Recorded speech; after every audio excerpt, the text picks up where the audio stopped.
नमस्कार. या व्हिडिओमध्ये आपण शेकडेवारी या इयत्ता 5वीच्या शिष्यवृत्ती परीक्षेमध्ये विचारले जाणाऱ्या घटकाविषयीची माहिती पाहणार आहोत. तर शेकडेवारी या प्रकारामध्ये गुणांची टक्केवारी हा एक उपघटक आहे. या उपघटकामध्ये 3 प्रकारचे प्रश्न विचारले जातात. एक शेकडा गुण काढणे, दुसरे शेकडा गुण व एकूण गुण दिले असता मिळालेले गुण काढणे आणि तिसरा प्रकार आहे तो शेकडा गुण व मिळालेले गुण दिले असता एकूण गुण काढणे. तर या तिन्ही प्रकारची उदाहरणे आपण या ठिकाणी पाहणार आहोत. एकूण गुण आणि मिळालेले गुण दिले असता शेकडा गुण कसे काढावे याबाबतचा हे पहिलं उदाहरण आहे. यामध्ये विशालला 700 पैकी 525 गुण मिळाले तर त्याला शेकडा किती गुण मिळाले, अशा प्रकारचं हे उदाहरण आहे. हे उदाहरण सोडवूया. यासाठी शेकडा गुण काढण्याचं आपण सूत्र लिहूया. शेकडा गुण बरोबर मिळालेले गुण भागिले एकूण गुण गुणिले 100. या ठिकाणी मिळालेले गुण 525 आहेत, एकूण गुण 700 आहे. ते एकूण गुणाच्या ठिकाणी आपण छेदाला लिहूया आणि त्यानंतर गुणिले 100. आता हे 700 छेदाला आहे, 100 अंशाला आहे, त्यामुळे या दोघांमध्ये भागाकार होईल. या शून्याला ही शून्य गेली, या शून्याला ही शून्य गेली. आता 525 भागिले 7 राहिले. 7 आपण 525ला भागल्यानंतर 7 7 49 आणि 3 52 आणि 7 5 35. अशा प्रकारे जे शेकडा गुण आले ते 75 आले. म्हणजेच विशालला 75% गुण मिळाले. या दुसऱ्या उदाहरणामध्ये आपल्याला एकूण गुण दिलेले आहेत आणि शेकडा गुण दिलेले आहेत. यावरून मिळालेले गुण काढायचे आहेत. तर मग उदाहरण बघूया. पियुषला परीक्षेत 86% गुण मिळाले. जर परीक्षा 750 गुणांची असेल तर त्याला किती गुण मिळाले.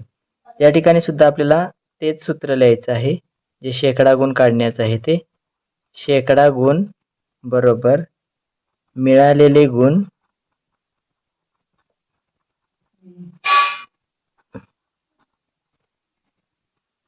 छेदाला एकूण गुण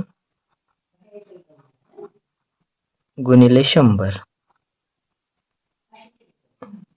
या ठिकाणी आपल्याला शेकडा गुण दिलेले आहेत ते 86% आहेत, म्हणून इथं आपण 86 लिहूया शेकडा गुणाच्या खाली.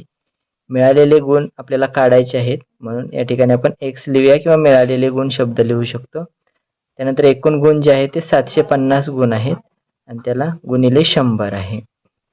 आता या ठिकाणी 100 750 100च्या छेदाला असल्यामुळे या शून्याला ही शून्य गेली. या दोन्ही संख्येला भागल्यानंतर आपल्याला लक्षात येईल की 5 ने भाग जातोय. 5 दुने 10, 5 एके 5, 5 5 25, म्हणजे 15 5 75. इथं 15 आलं. त्यानंतर भागाकार केल्यानंतर या ठिकाणी आपल्याला 86 तसेच खाली घेतले. त्यानंतर x गुणिले 2 आहे आणि छेदाचे 15 इथे आले. आता हे 15 जे आहे हे 15 आपल्याला घालवायचं आहे. यासाठी या मध्ये भागाकाराची क्रिया असल्याने दोन्ही बाजूला 15 ने गुणायचं आहे. या ठिकाणी पण आपण 15 ने गुणूया. या 15ला 15 गेलं. त्यानंतर पुन्हा जे राहिलं ते 86 गुणिले 15 आणि या बाजूला 2 गुणिले x. आता x ची किंमत काढायची आहे आणि 2 आणि x मध्ये गुणाकाराची क्रिया असल्यामुळे समानतेच्या गुणधर्मानुसार दोन्ही बाजूला आपण 2 न भागायचं आहे. इकडे 2 न भागलं, इकडे 2 न भागलं. बे एके बे, बे एके बे, बे एके बे, बे चोक 8 आणि बे त्रिक 6. अशा प्रकारे आपल्याला या बाजूला x राहिला आणि या ठिकाणी 43 गुणिले 15. या दोन संख्येचा गुणाकार केल्यानंतर आपल्याला x ची किंमत मिळेल. 15 त्रिक 45, हातचे आले 4, 15 चोक 60 आणि 4 64. म्हणजेच x ची किंमत आली 645. म्हणजेच पियुषला 86% गुण मिळाले, म्हणजे 750 पैकी 645 गुण मिळाले. हे दुसऱ्या प्रकारचं उदाहरण झालं. नंतर आता तिसऱ्या प्रकारचं उदाहरण आहे. यामध्ये मिळालेले गुण आणि शेकडा गुण दिलेले आहेत.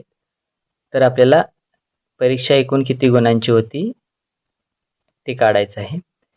तर उदाहरण आहे, वेदिका परीक्षेत 552 गुण मिळवून उत्तीर्ण झाली. जर तिला परीक्षेत 92% गुण मिळाले असतील तर ती परीक्षा किती गुणांची असेल.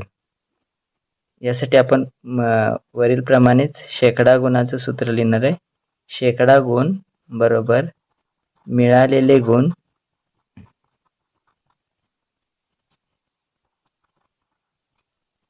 भागिले एकूण गुण गुणिले 100. या ठिकाणी मिळालेले गुण 552 आहेत. एकूण गुण आपल्याला काढायचे आहेत, ते आपण x लिहूया, गुणिले 100 आणि शेकडा गुण 92 आहेत, ते शेकडा गुणाखाली लिहूया. आपल्याला x ची किंमत काढायची असल्या कारणाने हे x या बाजूचं घालून या बाजूला घेण्यासाठी समानतेच्या गुणधर्मानुसार दोन्ही बाजूला x ने गुणूया.